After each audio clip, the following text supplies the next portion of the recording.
So apparently it is rumored that a lot of guys who drive big trucks are compensating for small dicks. And well, I don't have a car at all, so you know what that means. Yeah, that's right. I have to fucking walk here. In this weather too. But thankfully I do have 3 legs, so it works out. I'm currently in school, college, it's going all right. I'm in therapy because that's just something you normally have to do when you're in college. And it's going okay. There's actually a rule on most college campuses that says that if your professor is 15 minutes late to class, you're legally allowed to leave. What I didn't know is that if your therapist is 15 minutes late to the session, you're legally allowed to kill yourself. So that's nice. I was actually in a social problems class recently, and we were all having a class discussion on the N-word, and who can say it and who can't. And everyone pretty much came to the agreement that white people cannot say it and black people can. So I raised my hand, I was like, well class, if I'm half white and half black, can I say it? And this basic white sorority girl, whose name was literally Jessica, she responded to me. She was like, well, you do have a darker skin pigment than most, and you've experienced America as a person of color, so I do think that you can say it, yes. And then I said, thank you, basic white sorority girl, for giving me a nigga pass. Promise to use it sparingly, thank you very much. In the same social problems class, there was a girl who wanted to do her research project on human trafficking. And I was just thinking like, wow, if you think human traffic is a problem, just wait until you see car traffic. Jesus Christ, that rush hour is a real bitch. Especially when you have a teenage girl in your trunk. It really kills the mood. Another girl wanted to do her project on cannibals, which I thought was weird. It's not really a huge problem right now. In fact, I kind of think the cannibals get like a bad rep, you know, because all the famous ones just also happen to be serial killers. They just kind of turned into a package deal, you know. But you don't have to, you know, kill people to eat them. You could at least like try to stalk out your local ER first, check out the graveyard, you know.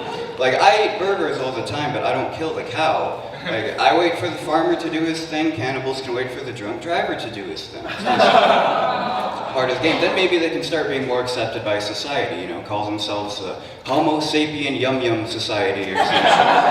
Have their slogan be, nobody eats ass like Jeffrey Dahmer. Ladies will love it. While we're in this area, I recently found out that a lot of people use safe words when they have sex. They have a word that they'll shout out to get their partner to stop doing whatever they're doing. And I looked up some of the common ones, and apparently people say things like apple or orange or banana. And I don't know when fruit got associated with unwanted sexual acts, but my main question is, why do you even need a safe word at all, you know?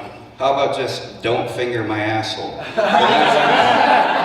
Works pretty well in my experience. I understand that saying something like that could kill the mood, but while I was researching this topic, I came across an article called 23 Safe Words for All You Harry Potter fans out there, which is a little specific, but the New York Times is very efficient.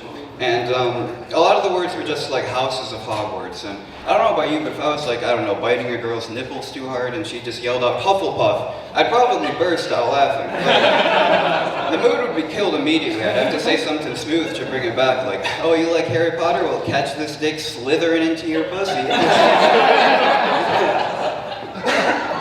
Just said that in front of too many people. I was hanging out with my friend and my new girlfriend the other day, and he turned to me and he was like, hey dude, have you ever played Fuck, Marry, Kill before? And I was just like a little inappropriate, you know, so I turned to him, I was like, whoa, chill dude, no need to reveal my plan, we just started dating, Jesus. I haven't even gotten to step 1 yet. That's a joke guys, I don't have a girlfriend. Anyway.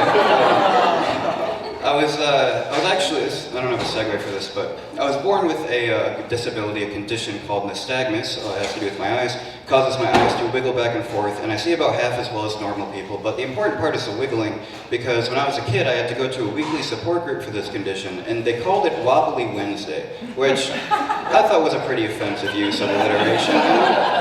Like, imagine creating a support group for dementia patients and calling it Forgetful Friday. Or like Parkinson's patients have Trembling Tuesday. White people with skin cancer just have Sunday. You know, it just kind of rubs you the wrong way a little bit. Anyway, I don't know if I want to talk about this, but I go to Grand Valley State University. Anyone else? No? Okay, great. Avoid it. We have an offensive lineman coach named Morris Berger who recently got in a bit of trouble, he knows. During an interview, he was asked what 3 people from history would he like to dine with? And he was like, well, you know, this really ain't gonna get a good review, but I'm gonna have to go with Hitler. And that had a few problems. The first thing he said after that was Hitler was a very effective leader. And some people had a problem with that. I don't think that that's necessarily bad, it's just a true statement. If you deny that Hitler was effective, you're kind of inching your way towards denying the Holocaust, so you don't want to do that. But then he said, yeah, Hitler was great, I really want to know how he did that. Now that's a little bit sketchier. There's a reason that you get put on a list if you buy Hitler's book. So, I think he should have been suspended and everything. Well, then again, it is his job to be offensive, but, you know, whatever. But I don't necessarily think he's, you know, overtly racist. I just think he's a fucking idiot. Because after he said Hitler, he doubled down. He was like, yeah, and I'd love to dine with Christopher Columbus. Like, Jesus, dude. Know when to quit, you know? Like, after he said...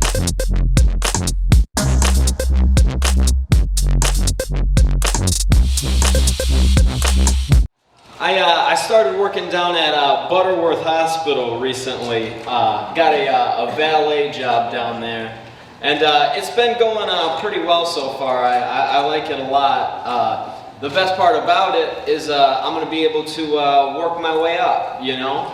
It goes valet, supervisor, and somewhere at the end is fucking doctor. I haven't been on the job for too long, so I don't know the answers to a lot of the questions that I'll get asked by people coming in and out of the hospital. Like this one lady asked me the other day, do you know the quickest way to get to Blodgett? Which is a different hospital. And I didn't know, so I just said, probably ambulance would be the quickest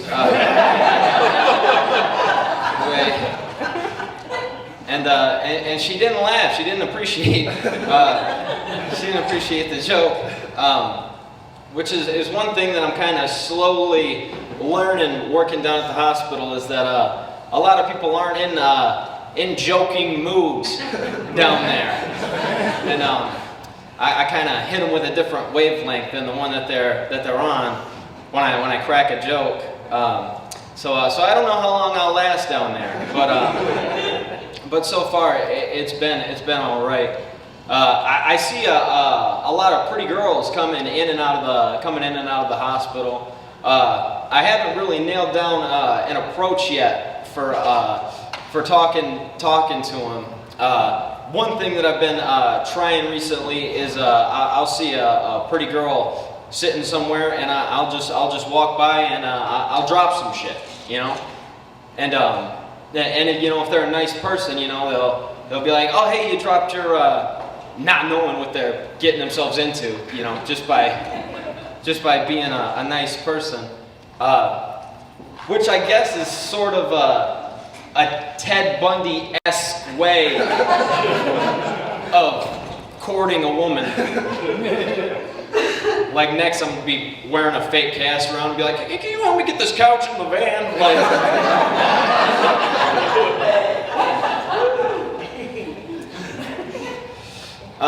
I've been doing stand-up for a few years now, and it's been great. I've been able to go to a lot of places around Michigan, and one place I got to go to is Stella's Lounge. Anybody ever been down there before? Yeah. I'm not allowed to go back there, which is unfortunate. But this was a while ago. I heard that they were having an open mic down at Stella's Lounge, and so I went down there, you know, and I didn't know until I arrived that it was slam poetry night down at Stella's. So I got there and I was like, well, this probably isn't gonna go well, but. Which I was fine with, you know, because as a comedian, you're supposed to be able to get in front of any group of people and make them laugh, you know, whether it's a slam poetry night down on Commerce Street or a goddamn bowling alley in Wyoming. It's good to know your audience. So I wasn't too deterred by it. Another interesting thing about the show down at Stella's Lounge is at every table there's a cowbell, and if you don't like what somebody's doing on stage, you ring your cowbell, and if you get 3 cowbells, you have to leave the stage, which I thought was kind of strange for a slam poetry night. Like these guys are getting up there talking about like depression and shit. Like nobody's belling these guys for talking about. I'm the one in jeopardy of getting belled off the stage here. You know, so I was a little nervous going up there. So I kind of started to pick and choose some of my more politically correct material to tell to this poetry crowd. And the joke that I opened with was sort of poetic. It was I think I got an STD from touching a dollar bill. I think I have financial AIDS.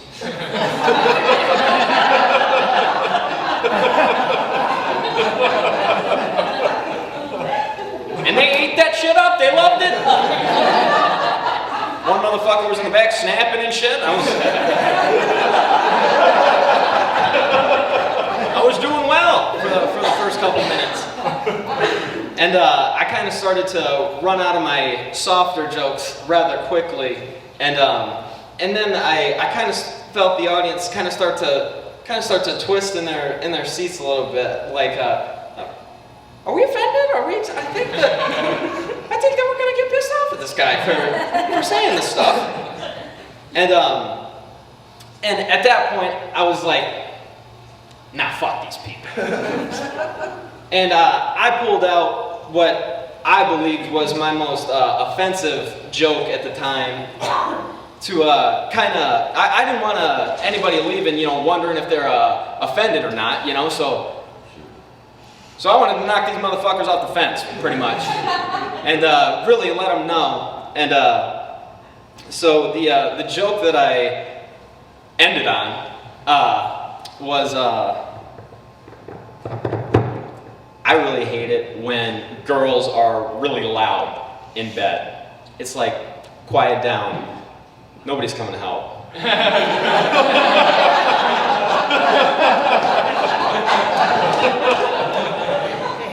You guys liked it a lot better than they did. Because most of the time there's like an audience reaction, like instantly. But this was dead silent in a poetry night, followed by a goddamn slew of cowbells belling me off the stage. And that was the last time I went down to Stella's Lounge. But that's it for me. Thank you guys very much for coming out tonight. I appreciate it. I'm Dalton Silver.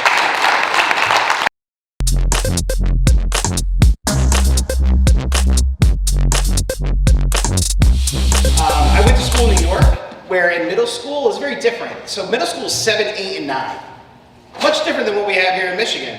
And so you put some 7th graders with some 9th graders, stuff gets a little weird. And so I was a very sheltered kid. My parents did a good job. I was a very sheltered kid though. And so when I got to middle school, this girl came up to me. She's like, I want to 69 you. And I was like, I don't know what that is.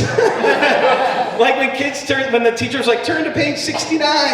Everyone's laughing. I'm like, ha, I don't get it. And so I told her, I was like, I'm sorry, I don't know what that is.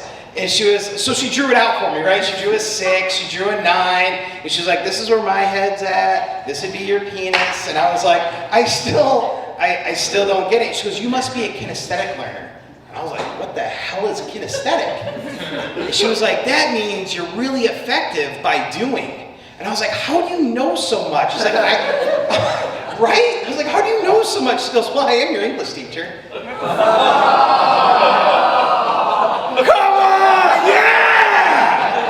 Yes! That was a new one. I didn't know about that one's going. All right. Glad you liked that. I liked it too. So I was a wrestler in high school as well. Any other wrestlers out here? Yeah, a couple. Really? Hell yeah, dude. That's what I'm talking about. And so I did wrestling in high school, and I don't understand, like, I don't know if this happened at your school, Colton, but it happened at mine, where everybody made fun of the wrestlers. Like, they were always like, oh, you guys are so gay because you like to get hot and sweaty and pin each other down. And I was like, listen, I think pretty quick on my feet. And so I told my wrestling team, I was like, hold on, I got a good comeback for this. I was like, well, if you think that's gay, you should see what we do in the showers. Just for the record, that's not a great comeback. It's not a good comeback.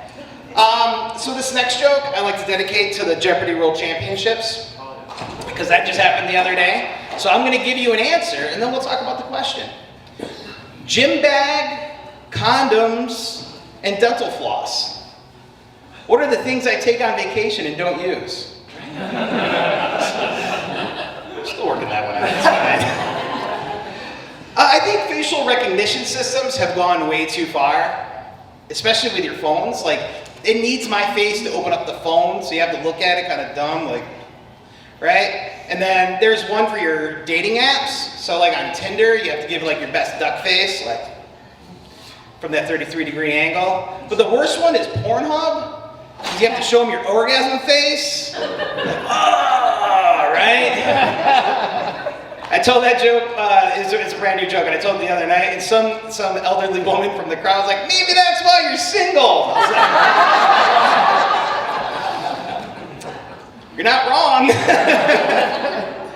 I've got daddy issues, ladies and gentlemen, daddy issues. Yeah, it's okay for guys to have daddy issues, because nothing bad really happens, but I can't give daddy issues to my 2 daughters, because then they become strippers.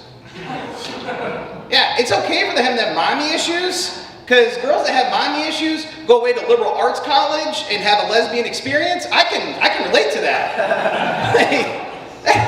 That is something we can talk about. I'm proud of that. No, but the reason why I have daddy issues is because when I was 16 years old, we took my sister to college, and it was on a road trip, right? And so we were coming back, and I was sitting in the back seat, and I was reading a book, so I wasn't really paying attention to what was going on. All of a sudden, my dad hit the brakes. And I was like, oh my gosh, what happened? He's like, those sons of bitches just cut us off. So what I want you to do is I'm gonna rev up next to them, and I want you to give them the double cannon, double finger blast fuck yous to these guys. And I was like, holy crap, this is the coolest thing my dad's ever had me do. And so I was like getting ready on the side, right? I was like, oh my gosh, this is happening. I could hear him rev up the engine. It's like a green Plymouth Voyager. It starts to shake. It's like, whoa, shake and whoa. And I'm like, yes, yes, yes, yes. He goes, no, David, no. And I'm like, yeah! To a bus full of nuns. Just trust issues, you guys. Just trust issues. So I'm glad Brian brought up the halftime show earlier today, because I enjoyed the halftime show. I was hoping that would happen in like 1997, but better late than never, right? And so I saw a lot of women who were like, I can't believe those women would wear stuff like that. And I think how quickly we forgot Adam Levine was topless last year. Does everybody remember that? Like, completely topless. He had California tattooed on his stomach. And I'm like, what a loser. I could fit all 50 states on mine. Right? Loser, six-pack, and good looks and money. I digress, sorry. So I mentioned I have 2 beautiful daughters, but what I've realized as a dad, I'm not ready for them to handle conflict on their own yet. Because conflict is a tricky thing. So my kids were playing next door with a whole bunch of the neighbor kids.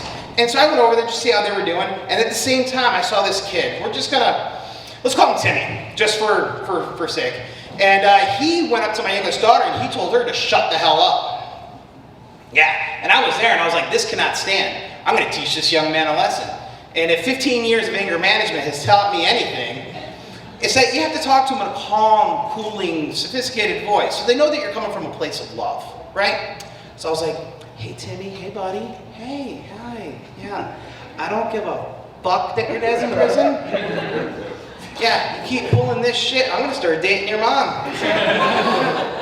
Yeah, the only thing dirtier than your mouth is her vagina. But I'll do it. And I was like, I gotta calm down, right? So I went home, and then my oldest daughter came running over like a couple minutes later, and she's like, Daddy, guess what? And I was like, what? And she's like, something bad happened. And I was like, first of all, snitches get stitches. Right? We should have gone over this. And second of all, what happened?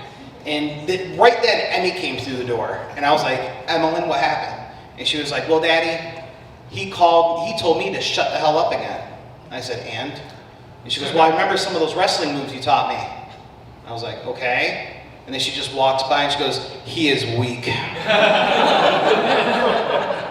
love my kids. They're amazing. So I got a new car recently, which is why I was able to make the trip from Kalamazoo all the way out here to you great folks in Wyoming. Yes, it's all-wheel drive, thank you. Yeah, it's crazy. It's got these features that I'm not really used to on new cars, like those new LED headlights, so everybody thinks I'm an asshole. You know, everyone's flashing you, I'm like, they're not on. You flash them back and give them an x-ray, it's fine. But it also comes with like a cool backup camera feature, which I thought was really nice. So I know which neighbor kid to hit with my car. Yeah, guess what, Timmy? Yeah. Get you back after that son of a gun. My nephew just turned 18. I'll tell him that's not good enough. So I texted my nephew and I was like, hey buddy, happy birthday. Don't go to the strip club. Because I remember when I went to the strip club when I was 18, it was awful. That first time to the strip club is always bad, and so my buddy was going to take me because I just turned 18. He's like, we're going to the strip club. I was like, it seems like a really bad idea. And so when we were driving there, and by the way, the strip club was called the Bunkhouse. That's just an ominous word right there. Like, I was like, this can't be good. We got pulled over by a police officer for speeding. He's like, where are you guys going? And my friend answered him honestly. He's like, the bunkhouse? He's like, are you sure? I was like, that's not a good place, you guys. We didn't even get a ticket. He was just trying to coach us through that moment. And so we get there, and I had $100 in my pocket. And so we get there, and the first stripper that came out, she was like 9 months pregnant. Yeah. I gave her all my money.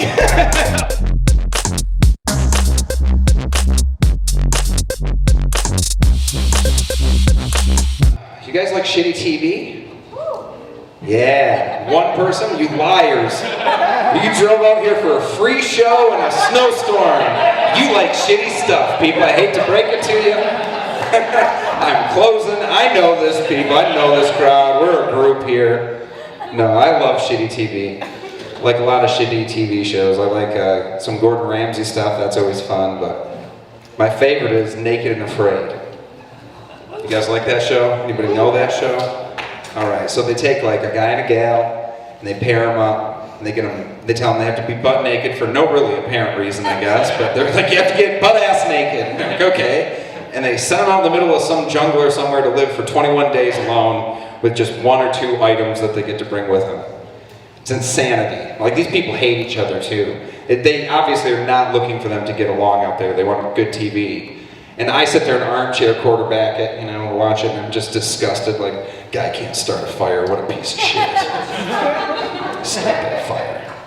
And of course, I'd be terrible at Naked and Afraid playing that. Number one, I'd be naked not my favorite, but also the poor woman that'd get paired with me, my God. And especially because they'd be opposite. She'd be like a CrossFit chick who's like in shape and has goals and a will to live and shit. And she's gonna get paired with this. Just go over the river and she's butt naked, comes over and sees me at camp like, hey! 21 days? You ready for this? She'd be like, I fucking quit. I quit. I'm done. Get me out of here. I don't know what she'd be more disappointed in, like the fat, pasty white body that's supposed to protect her for this whole thing. But the fact that I bring weed as my survival item. Oh yeah? And she'd have to throw 5 on it, bitch. We are in the woods, okay? 21 days. I could only bring a quarter in Belize. I didn't even know if they could legally have it here. It's in my bathroom bag. Raise your hand if you ever traveled to North Korea. Anybody? North Korea? No, wow, weird. Never been one in 4 years of doing comedy. No. North Korea said they came out with a pill that cures AIDS, Ebola, and cancer all at once. Yeah, they told their people, you got a pill, just take it, it's all good. So, what do you got? Cures it, it's fine. Be all set. But they don't know that here in Michigan, we've had that same cure since 1866. It's called Werner's Soda, baby. Barrel-aged, bold taste. Got a little bit of that AIDS, wash it away with some Werner's. That's how magic did it.